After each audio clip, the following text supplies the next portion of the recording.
जय हिंद दोस्तों, आपका बहुत बहुत स्वागत है एक और नई वीडियो में। आज की इस वीडियो में हम फिर से बात करने वाले हैं BHDLA 136। जैसे कि आपको पता है हम इसको कवर कर रहे हैं।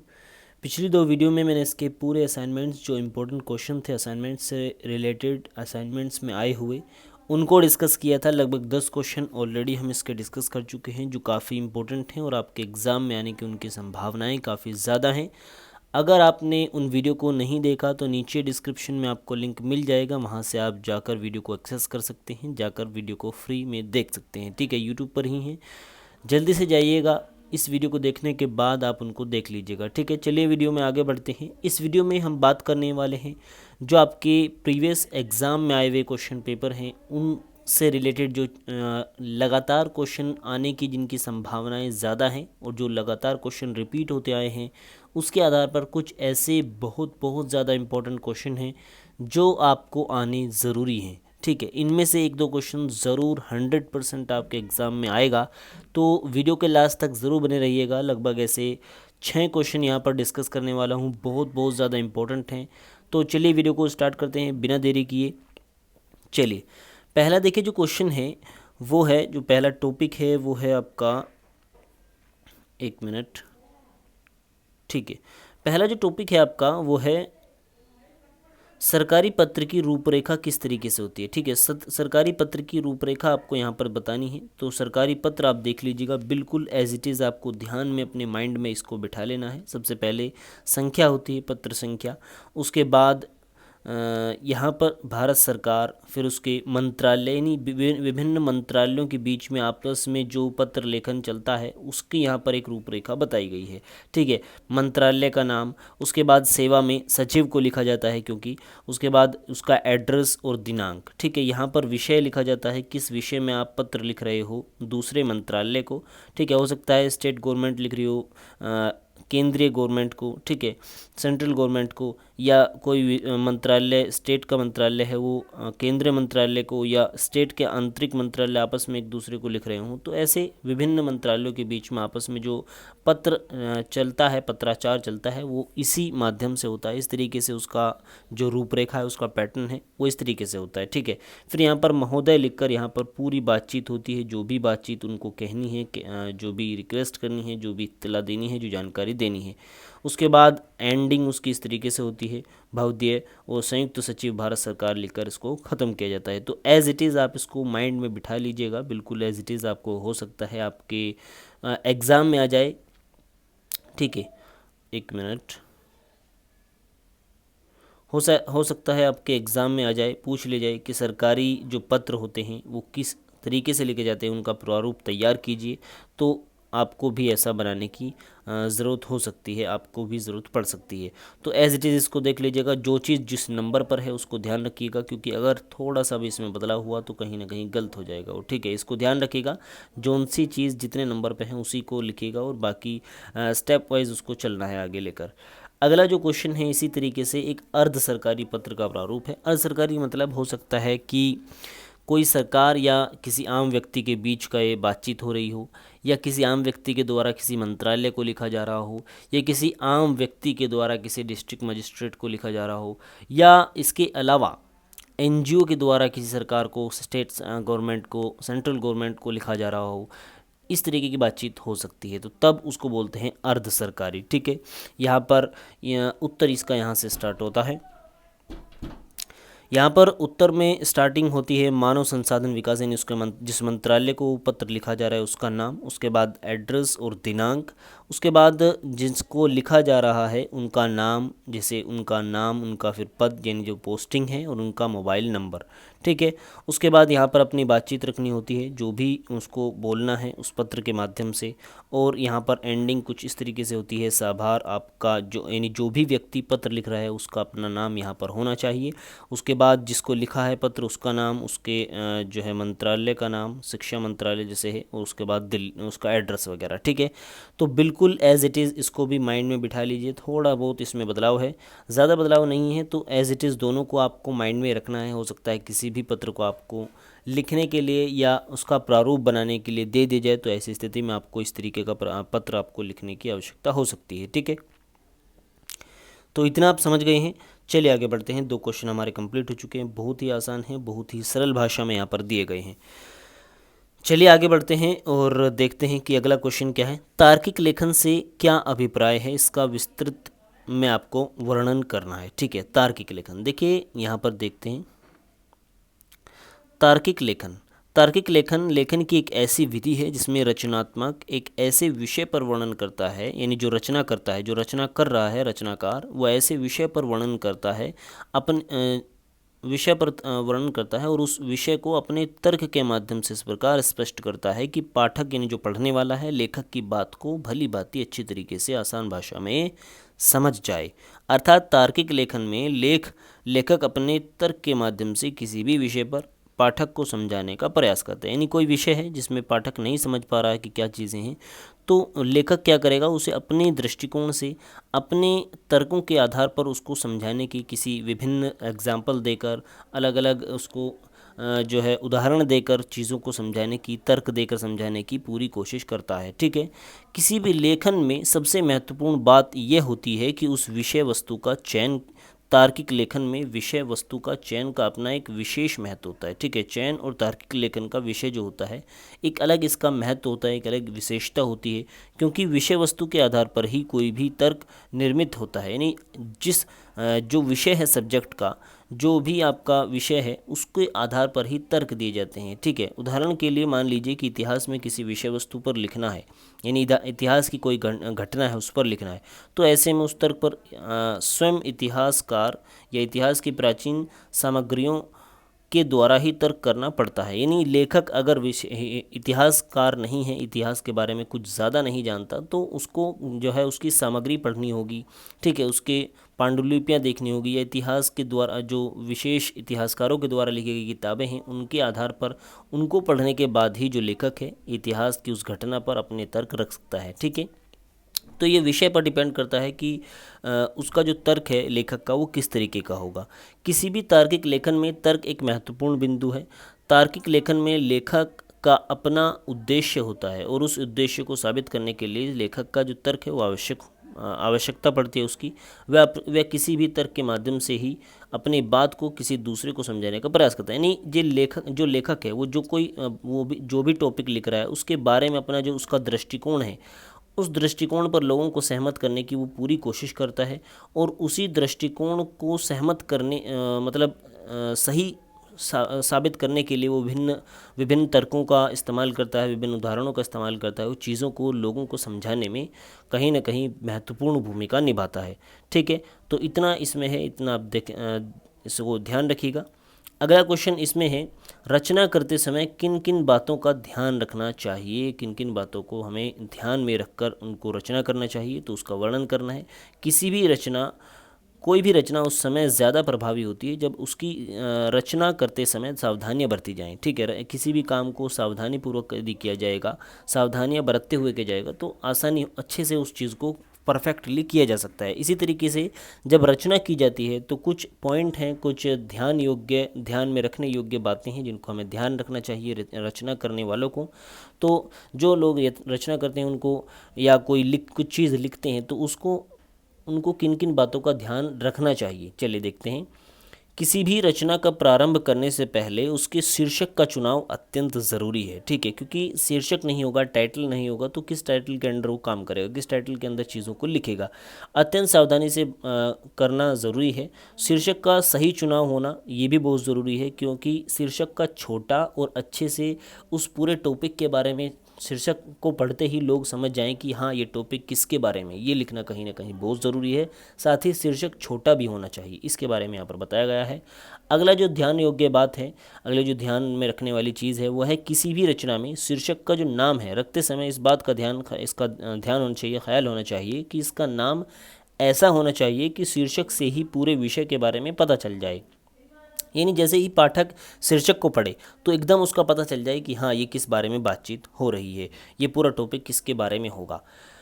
किसी भी रचना में शीर्षक का नाम रखते समय शीर्षक का नाम स्पष्ट होना चाहिए, यानी कि कठिन है या व्यक्ति को पढ़ने में मुश्किल हो रही है, ऐसा शब्द है वो, या किसी और भाषा का शब्द है, या ऐसा शब्द है जिससे लोग ज़्यादा परिचित नहीं है, नहीं, ऐसा नहीं होना चाहिए।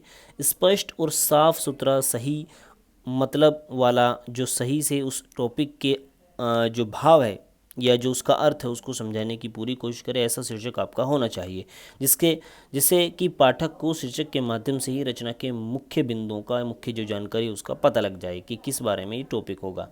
शीर्षक का नाम ऐसा होना चाहिए जिससे पाठक के मन में उस विषय को जानने की जो है इच्छा ज़्यादा बढ़ जाए। ठीक है, ऐसा एक लालसा पैदा करने वाला, एक रुचि बढ़ाने वाला शीर्षक होना चाहिए।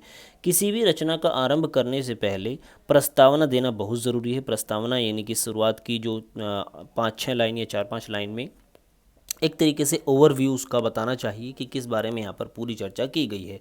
किसी भी विषय पर, यानी परिचय एक तरीके से कह सकते हो आप, किसी भी विषय पर रचना करते समय लेखक को इस बात का ध्यान होना चाहिए कि विषय पर रचना वो कि जिस विषय पर वो रचना कर रहा है उसका विस्तार अच्छी तरीके से करे, और यानी जो लेखक है उसको अच्छी तरीके से उसका ज्ञान होना चाहिए जिससे वो उसका अच्छे से विस्तार कर सके। साथ ही आकर्षक चीज़ें और प्रभावशाली बनाने के लिए उदाहरण और इस तरह की चीज़ों का उसको इस्तेमाल करना चाहिए। ठीक है, अच्छे तरीके का तर्कों का, उदाहरण का इस्तेमाल उसको करना चाहिए।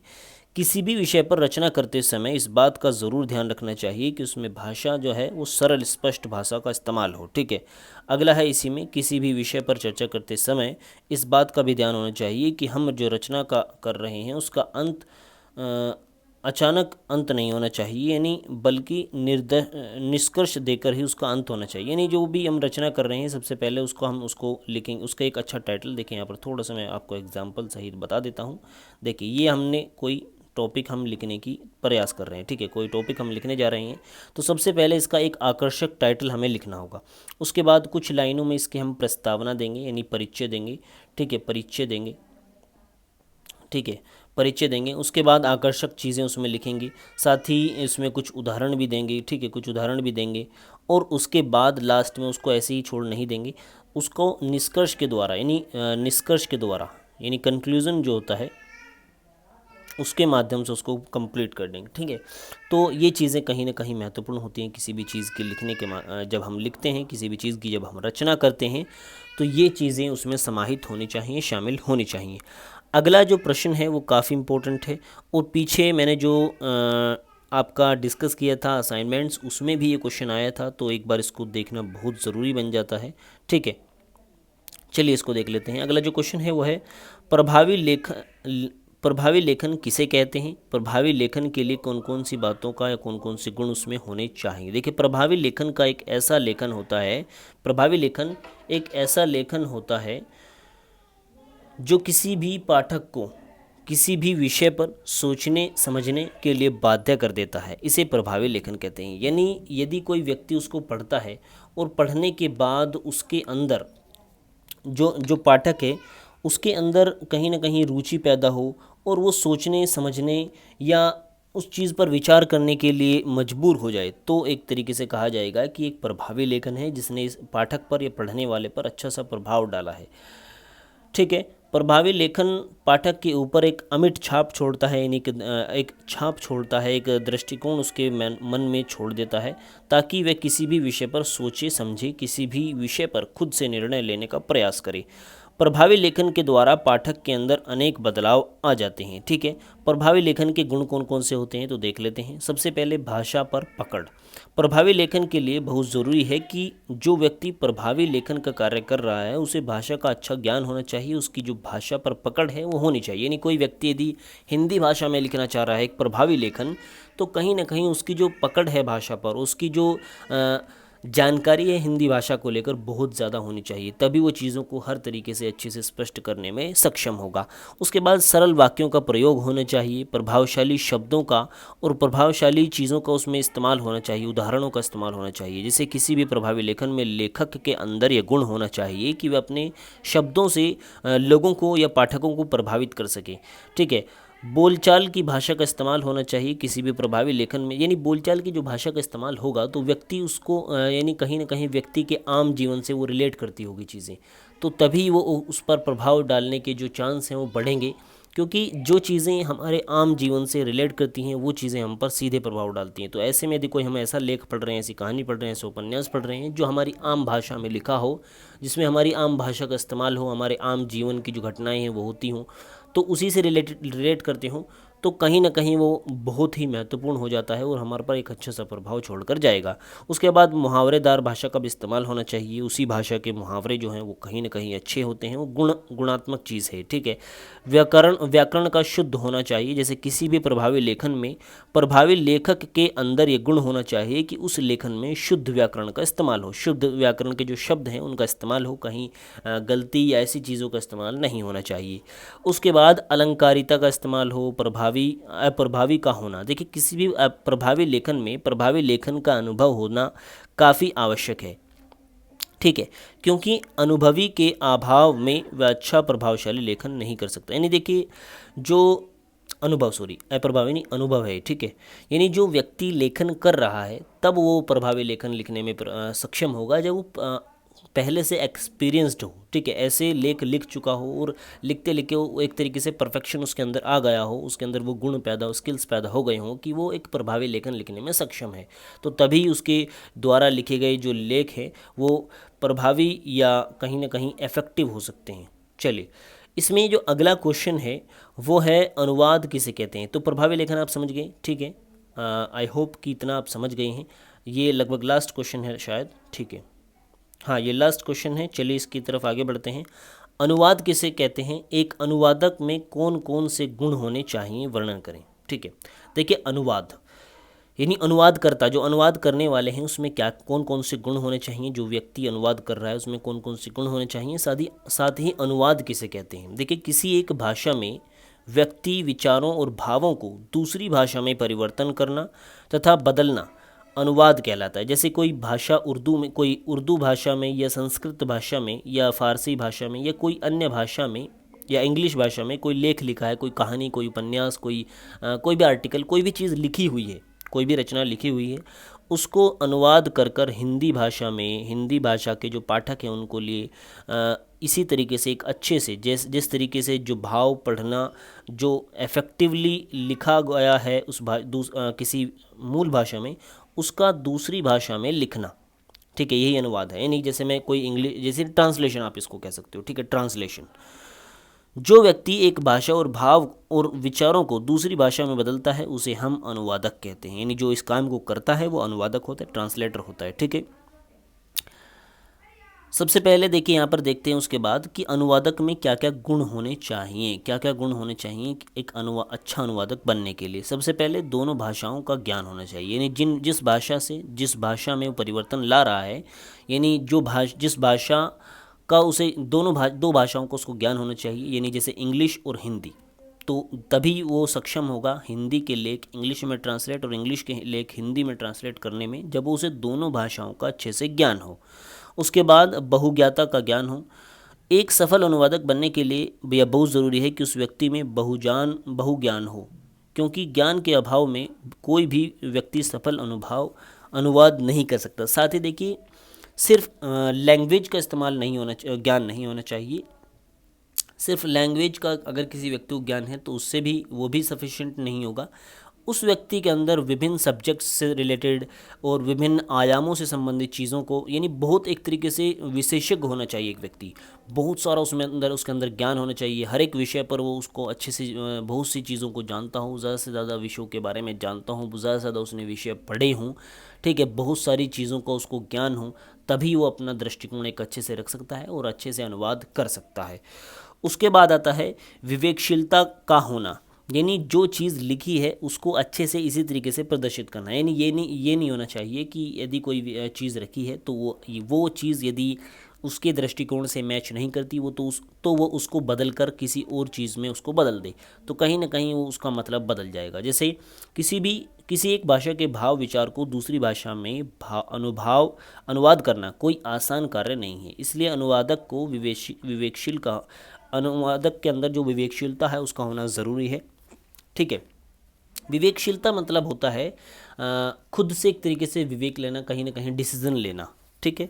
चलिए, समस्याओं का निवारण करने की क्षमता उसके अंदर होनी चाहिए अनुवादक का कार्य कठिन होने के कारण एक अनुवाद के सामने बहुत सारी समस्याएं आती हैं। जब वो अनुवाद करता है तो बहुत से ऐसे शब्द आते हैं कहीं न कहीं जिनका मतलब व्यापक होता है और वो समझने में कहीं न कहीं उसको प्रॉब्लम होती है, तो उनको समझने में बहुत ज़्यादा टाइम लग जाता है, चीज़ें काफ़ी ज़्यादा डिफ़िकल्ट हो जाती हैं। तो उसको कहीं न कहीं ऐसा होना चाहिए कि समस्याओं का सामना कर सके, ठीक है? समस्याओं का निवारण ढूँढने में वो सक्षम हो।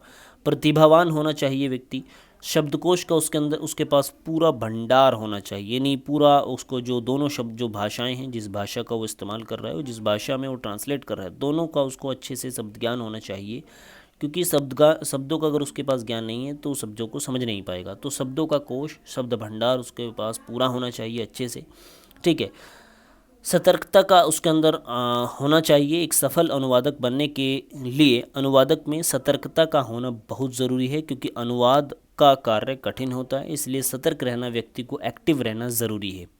समाज और संस्कृति का समुचित, समाज और संस्कृति में मिलजुल कर उसको व्यक्ति को रहना चाहिए, क्योंकि दोनों चीज़ों को जब वो अच्छे से समझेगा, चीज़ों को कहीं ना कहीं उसके अनुवाद करने की चीज़ों में वो उत्पादकता उसकी बढ़ेगी, ठीक है। जैसे कि किसी भी अनुवादक को सफल अनुवादक बनने के लिए उसे समाज और संस्कृति का भली भांति ज्ञान होना चाहिए। मान लीजिए कोई इतिहासकार हिंदी कहानी को अंग्रेजी में ट्रांसलेट कर रहा है, तो तब वह समाज के बारे में, समाज की संस्कृति के बारे में ज्ञान नहीं रहेगा, तो उसे अच्छी तरीके से अनुवाद करने में कहीं ना कहीं कठिनाई आएगी। क्योंकि बहुत सी ऐसी चीज़ें होती हैं कहानी में जो सामाजिक सांस्कृतिक परिप्रेक्ष्य को दिखाती हैं, तो ऐसे में सामाजिक जानकारी अगर नहीं है उसे, या सामाजिक प्रथाओं का, सांस्कृतिक प्रथाओं का उसको नहीं पता, तो वो अनुवाद करने में कहीं ना कहीं उसके लिए कठिनाई आएगी, ठीक है। तो इतना था आज की इस वीडियो में। आई होप कि ये 6 क्वेश्चन आप बहुत अच्छे से समझ गए होंगे, ठीक है। तो इससे पहले भी मैंने 2 वीडियो बनाई हैं जो बहुत मोस्ट इम्पोर्टेंट क्वेश्चंस की हैं, जिसमें मैंने पूरा असाइनमेंट कवर किया है, विद आंसर अच्छे से डिस्कस किया है। दोनों वीडियो अगर आपने नहीं देखी तो नीचे डिस्क्रिप्शन में लिंक है पूरी प्लेलिस्ट का, उसको आप देख लीजिएगा। बाकी अगर आपने चैनल को सब्सक्राइब नहीं किया है तो चैनल को सब्सक्राइब कर बेल आइकन पर प्रेस कर दीजिए, और वीडियो को लाइक और शेयर करें ज़्यादा से ज़्यादा अपने फ्रेंड्स के साथ। वीडियो को अंत तक देखने के लिए आपका बहुत बहुत दिल से शुक्रिया। मिलते हैं अगले वीडियो में, तब तक के लिए गुड बाय। इस वीडियो का जो PDF जो इस वीडियो में इस्तेमाल हुई है, ये आपको मिलेगी हमारे टेलीग्राम चैनल से, जिसका लिंक मैंने डिस्क्रिप्शन में डाल दिया है। टेलीग्राम पर चैनल पर जाइए, वहाँ से आप व्हाट्सएप ग्रुप पर अगर हमारे ज्वाइन होना चाहते हैं तो वो भी आप वहाँ पर ज्वाइन हो सकते हैं। बाकी टेलीग्राम चैनल को ज्वाइन कर लीजिए, वहाँ पर इस तरीके की PDF वगैरह और असाइनमेंट से रिलेटेड या इस तरह के जो स्टडी मटेरियल हैं आपके कंटिन्यूसली अपडेट या अपलोड होते रहते हैं। तो वहाँ से हमसे जुड़ जाइएगा, वहाँ पर आपको सभी वीडियो की PDF मिल जाएगी। मिलते हैं अगली वीडियो में, तब तक के लिए goodbye. Thanks for watching this video.